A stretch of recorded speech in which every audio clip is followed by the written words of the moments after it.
Semrush includes a large collection of tools for SEO, competitor research, and digital marketing. But the best way to know whether it is right for you is to test it with your own website. You can access the Semrush free trial through the special link in the description or pinned comment.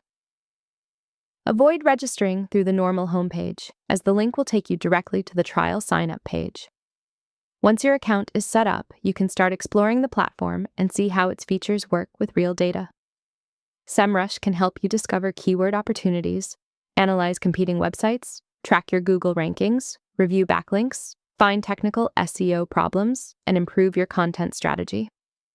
You can also use the trial to audit your website, research what is already ranking in your niche, and identify areas where your traffic and online visibility could improve.